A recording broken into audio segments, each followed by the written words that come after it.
Welcome back to Smart Money. We're talking about digital safety today. There is so much by way of online scams that are happening. So we thought we'd get three guys who focus on this space in a big way. Anuj and Krish from Cyber Detectives are here with us. And we also have Dr. Mieet Shah of Cybermatricks. They all deal with digital safety. And we've been talking about the several scams that you should be aware of. Anuj, before the break, we were talking about different kinds of scams, right?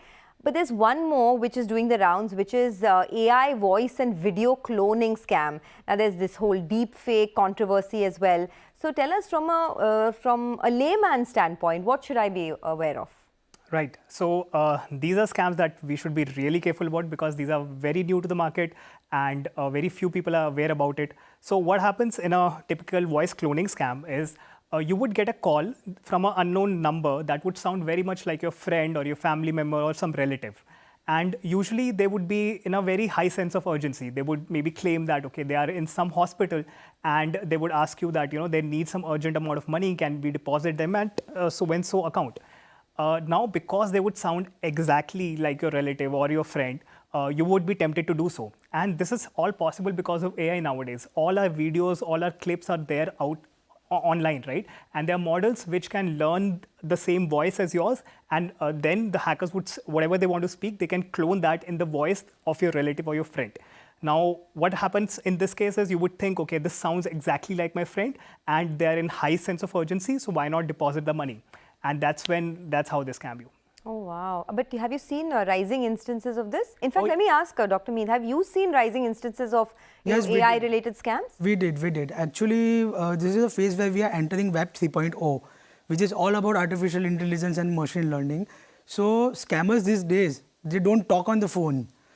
They use those automated systems and artificial intelligence to scam people. Like recently we had one case where a person is getting a call from bank saying it is some particular bank, and not name the bank. Sure. So it was some particular bank, and they just asked for input like what language do you want to select. For English you have to choose 1, for Hindi you have to choose 2. So as that person chose Hindi, he tapped number 1, right?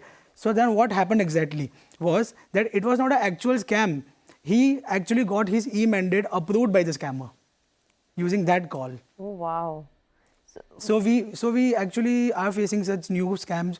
Even we are figuring out what are the ways to encounter them right now. I know everybody's learning along the way, right? Yes. I mean, this is all so new. Exactly. Yeah. So it is basically a technological field, and we have to be updated with certain things. And there are certain awareness that people have to keep. Okay. Yeah. So you said that through AI-related scams, I might get a call. Somebody might sound like my relative asking me for my data, and I should not give them that. Anything else AI-related that you'd want to talk about? So I think future of scams are going to be AI-related only. And the bigger problem here is that even if we become aware of such scams, the modus operandi of the scams keep changing. So today, if I'm seeing voice cloning happening, tomorrow I'll see a video cloning tool or bot on Telegram, and people are using this today also. So basically, my point is that this modus operandi will keep on changing, and hence it is very important that we are continuously aware about what sort of new things are coming in the market and how people are getting scammed. And AI is a topic where you constantly have to understand and keep yourself updated as to what are the new technological advancements. Okay. I want to also quickly touch upon bank scams, because there are so many of these, messages that come to you saying, oh, you need to update your KYC. So, contact so-and-so person, an ICICI bank or whoever, XX bank will sort of message you saying that, oh, your details are not there. Somebody has debited this amount from your account, etc. What do you believe and what do you not believe? Anuj? Right. So I think that's again very tricky for usual folks, but advice that Krish gave comes very handy of using only the apps that are from App Store or Play Store. So what happens in these kind of frauds is they would send you a link to the app saying your KYC has to be updated. And if you try to download the app from those links, it's not going to be the real app, right? It's going to be a fake app which would take access from your phone, and that can read your SMS, that can forward your SMS, and that can do all kind of nefarious things. Now here, that is where advice comes that if you know that the apps have to be only downloaded from App Store and Play Store, they do some vigilance, they do strict checking that what these apps are for, and are they for the right purposes, are they for the right company? So you can trust them blindly. Okay, And just to add on to that, government is also doing a lot in order to ensure that people in India are digitally safe. For example, they recently removed a lot of applications from Play Store because they were violating certain guidelines.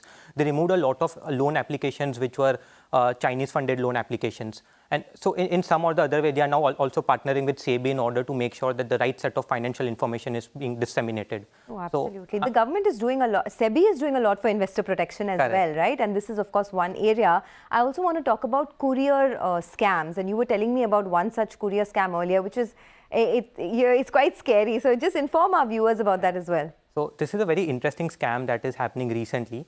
What happens is that you get a call from a courier company. And then they tell you that they have found certain illegal substances under your name in one of the parcels. Now you as a normal citizen get very scared about after listening to this, and then they give you all sort of proof regarding this. So they tell you your own Aadhaar number, they verify it in front of you.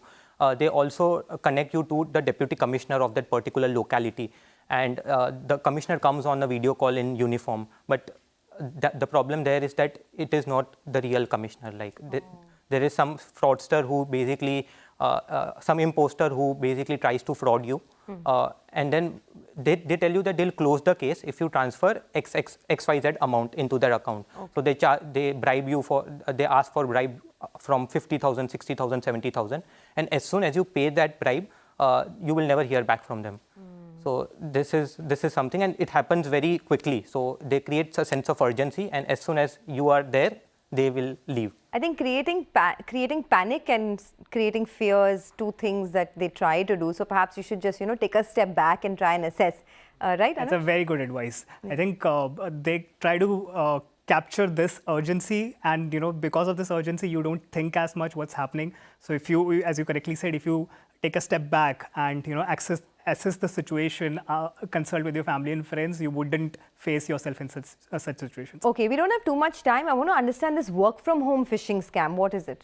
Right. So in fact, even recently, a few months ago, they cracked this 700 crore rupee scam in Hyderabad, and that was also part of this work from home scam. So what would happen is you would get messages that, do you want to work part-time from home, and we would pay you good amount of money, say 3K to 5K a day. And what would they make you do is, if you enroll into such scam, they would ask you to do very simple tasks. They would ask you to rate YouTube videos. They would ask you to like Instagram pages. And initially, they would credit some amount of money to you. They would credit 300 rupees, 500 rupees to your account. Then they would move you to a Telegram channel. And then they would make you do many tasks at a very short amount of time, right? And they would keep adding money to your wallet, but they wouldn't actually give it to you. And later on, they would ask you to do investments where they would promise you huge amount of gains. And as soon as you start doing those investments, you would never get those money back. Okay. Well, folks, thank you so much for educating us. I mean, there were so many scams that you spoke about that I was not even aware of. And I'm sure our viewers will also benefit from it. Digital safety is a very, very important part of, your financial plan, your financial goals. And not just digital safety, I feel like overall financial safety. And you want to just end with how, what is your aim and how you plan to sort of increase awareness about digital safety online? Right. So from childhood times, we have always been advised and guided that on how not to be scammed from pickpocketers, how not to accept food articles from unknown strangers, right? But we are living in a modern world, right? And things are now changing. So of course, that all sort of guidance is very helpful. But now we also have to see how can we be safe online. So I think it is our responsibility to spread the right set of information and other guidelines as to how you can be digitally safe, and not just for ourselves, but for our family, for our friends and our relatives who are relatively new to the world of technology. All right. Thanks a lot. We're all, I guess, new to the world of technology. We're learning by the hour, right? Thanks a lot for joining us. With that, it is curtains down on another special edition of Smart Money. Have a great weekend.